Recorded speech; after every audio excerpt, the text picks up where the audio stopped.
بسم اللہ الرحمن الرحیم الحمد للہ رب العالمین والصلاة والسلام علی رسول خیر خلقہ محمد وعلی آلہ وصحبہ اجمعین۔ سبحانک لا علم لنا الا ما علمتنا انک انت العلیم الحکیم۔ ربی زدنی علما ربی زدنی علما ربی زدنی علما رب اشرح لی صدری ویسر لی امری واحلل عقدۃ من لسانی یفقہوا قولی۔ باب الستر، سطر کا بیان۔ ایک تو نماز کا بیان ہو رہا ہے کتاب الصلاۃ میں۔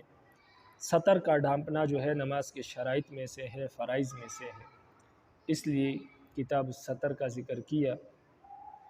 سطر کا بیان کر رہے ہیں کیونکہ یہ نماز کے فرائض میں سے ہے۔ تو یہاں پر مصنف رحمہ اللہ وہ احادیث لائیں گے جس میں سطر کے ڈھانپنے کا حکم ہے اور جس میں یہ بات موجود ہے کہ نمازی کے لیے ضروری ہے کہ وہ اس کا سطر چھپا ہوا ہو۔ اس کے علاوہ عام حالت میں بھی سطر کا جو ڈھانپنا ہے وہ فرض ہے۔ تو اس وجہ سے مصنف رحمہ اللہ نبی علیہ السلام اور صحابہ کے مختلف لباس کا بھی ذکر کریں گے، یعنی ایسی حدیث بھی ذکر کریں گے جس میں صحابہ کی مختلف لباس کا ذکر ہوگا اور نبی علیہ السلام کی لباس کا ذکر ہوگا۔ سطر جو مرد کا سطر ہے وہ ناف سے لے کر گھٹنے تک ہے، گھٹنا بھی سطر میں شامل ہے۔ اگر ناف سے لے کر گھٹنے تک کا حصہ چھپا ہوا ہے تو اس حالت میں اس کا سطر چھپا ہوا ہے، اگر وہ نماز پڑھ لے نماز ہو جائے گی، لیکن اگر اس کے پاس پورے کپڑے موجود ہیں تو پھر ایسی صورت میں نماز پڑھنا مکروہ ہوگا، لیکن بہرحال نماز ہو جائے گی۔ لیکن اگر دیگر کپڑے موجود نہیں ہیں تو پھر صرف اتنا کپڑا اگر موجود ہے جس سے سطر ڈھانپا جا سکتا ہے، یعنی ناف سے لے کر گھٹنے تک، تو وہ ڈھانپ کر اس میں نماز ہو جائے گی۔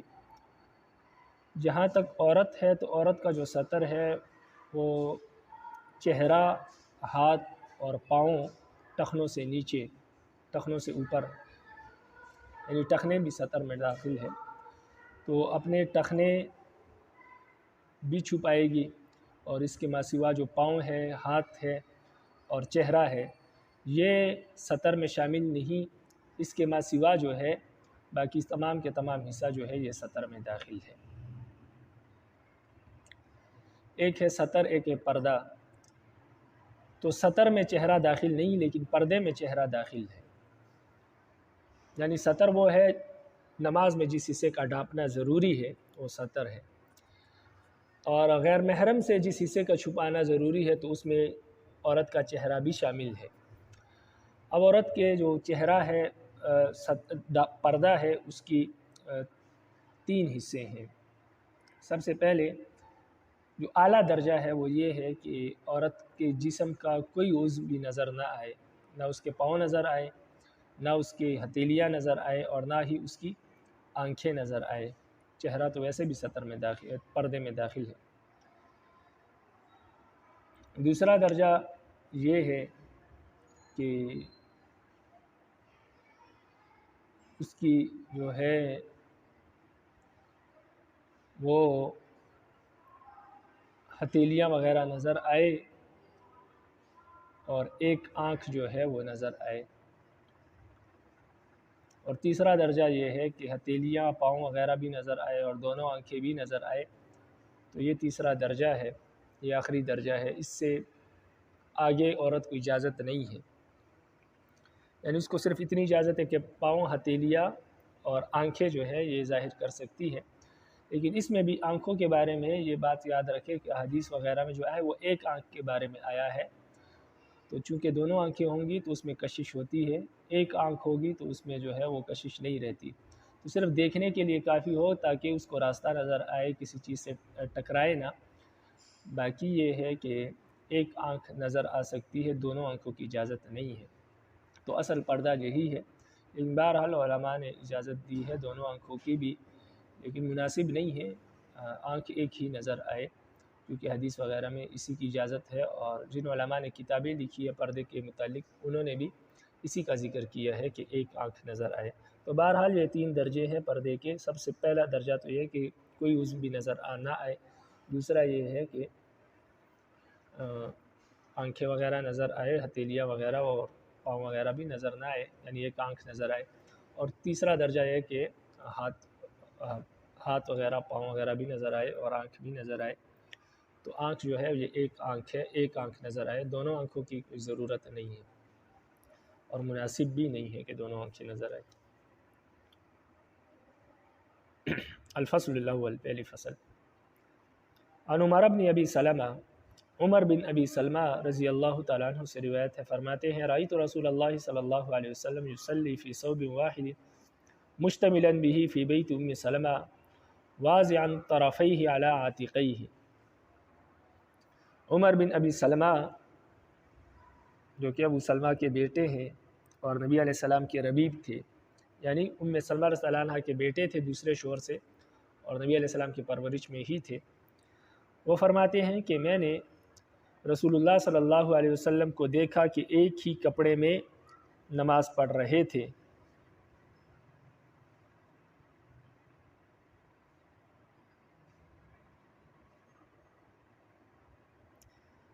اور حضرت ام سلمہ رضی اللہ تعالی عنہ کے مکان پر آپ صلی اللہ، یعنی ان کے کمرے میں آپ صلی اللہ علیہ وسلم اس کپڑے کو اپنے جسم پر اس طرح لپیٹے ہوئے تھے کہ اس کے دونوں کنارے آپ صلی اللہ علیہ وسلم کے کندھوں پر تھے، یعنی ایک طرف سے بھی لپیٹا اور کندھے پر ڈال دیا، دایاں کنارہ بائیں کندھے پر ڈال دیا اور بایاں کنارہ دائیں کندھے پر ڈال دیا، اور اس طرح چادر اپنے آپ سے لپیٹ لی اور ایک ہی کپڑے میں آپ نے نماز پڑھی، یعنی اس کے سوا آپ نے کوئی دوسرا کپڑا نہیں پہنا تھا۔ تو اگر بڑا کپڑا ہو، بڑی چادر ہو تو اس کو اپنے جسم سے لپیٹ کر اس میں بھی نماز پڑھ سکتے ہیں، اس میں کوئی مذائقہ نہیں۔ متفق علیہ۔ وعن ابی ہریرہ رضی اللہ تعالیٰ عنہ قال، ابو ہریرہ رضی اللہ تعالیٰ عنہ سے روایت فرماتے ہیں قال رسول اللہ صلی اللہ علیہ وسلم لا يصلين احدكم في الثوب الواحد ليس على عاتقه منه شيء۔ نبی علیہ السلام نے فرمایا تم میں کوئی آدمی ایک کپڑے میں اس طرح نماز نہ پڑھے کہ اس کے کپڑے کا کچھ حصہ کندھوں پر نہ ہو۔ متفق علیہ۔ مطلب یہ ہے کہ اشتمال کی صورت میں تو نماز پڑھنے کی اجازت ہے، کیونکہ اس میں کپڑے کا کچھ حصہ کندھوں پر ہوتا ہے، اور اگر کندھے پر کپڑے کا کچھ حصہ بھی نہ ہو تو اس صورت میں نماز پڑھنے کی اجازت نہیں ہوگی۔ اور اس کی حکمت علماء یہ لکھتے ہیں کہ صرف ایک ہی کپڑا اگر ہو اور اسی کا تہبند کر لیا جائے اور اس کا کچھ حصہ کندھوں پر ڈالا نہ جائے تو اس صورت میں سطر کھل جانے کا اندیشہ رہتا ہے، اور پھر یہ کہ رب ذوالجلال کی بارگاہ میں حاضری کا وقت ہونے کی وجہ سے یہ بے ادبی کی شکل ہے، اس وجہ سے صرف تہبند نہ باندھا جائے بلکہ تہبند باندھ کر اس کا کچھ حصہ چھوڑ کر وہ کندھے پر ڈالنا چاہیے، تو اس طریقے سے نماز پڑھے۔ باقی اگر صرف تہبند میں نماز پڑھ لی تب بھی نماز ہو جائے گی، لیکن اس طرح پڑھنا مناسب نہیں ہے، نبی علیہ السلام نے منع کیا، سطر کھلنے کا اندیشہ ہوتا ہے۔ اور یہ جو کراہت ہے، یہ کراہت مکروہ تنزیہی ہے، تمام ائمہ کے ہاں مکروہ تحریمی نہیں ہے، یعنی نبی علیہ السلام نے جو منع کیا ہے اور کہ یہ مکروہ ہے اس طرح ایک تہبند میں نماز پڑھنا، بلکہ اپنے کاندھوں پر اس کا کچھ حصہ ڈال دیا جائے۔ تو اگر کاندھوں پر حصہ نہ، کپڑے کا کوئی حصہ بھی نہ ڈالا جائے تو ایسی صورت میں نماز پڑھنا مکروہ ہے، لیکن یہ مکروہ تنزیہی ہے، یعنی اس کا کوئی گناہ نہیں ہوگا لیکن ثواب سے محروم ہو جائے گا۔ وعنہ قال، اور ابو ہریرہ ہی سے روایت فرماتے ہیں سمعت رسول اللہ صلی اللہ علیہ وسلم یقول، میں نے رسول اللہ صلی اللہ علیہ وسلم کو فرماتے ہوئے سنا کہ من صلی فی ثوب واحد فلیخالف بین طرفیہ، جو شخص ایک کپڑے میں نماز پڑھے تو اس کو چاہیے کہ اس کے دونوں کنارے مخالفت میں کندھوں پر ڈال دے، یعنی اشتمال کی صورت بیان کی گئی، یعنی کہ دایاں جو کپڑے کا دایاں جو حصہ ہے جو دائیں کندھے پر ہے اس کا جو پہلو اٹھا کر بائیں کندھے پر ڈال دیا جائے اور بائیں طرف کا جو حصہ ہے وہ اٹھا کر دائیں کندھے پر ڈال دیا جائے، تو اس طرح جو ہے ایک کپڑے کو اپنے اوپر لپیٹ لیا جائے اور نماز پڑھی جائے۔ رواہ البخاری۔ وعن عائشہ رضی اللہ تعالیٰ عنہ قالت، حضرت عائشہ رضی اللہ تعالیٰ عنہ سے روایت ہے، فرماتی ہے صلی رسول اللہ صلی اللہ علیہ وسلم فی خمیسۃ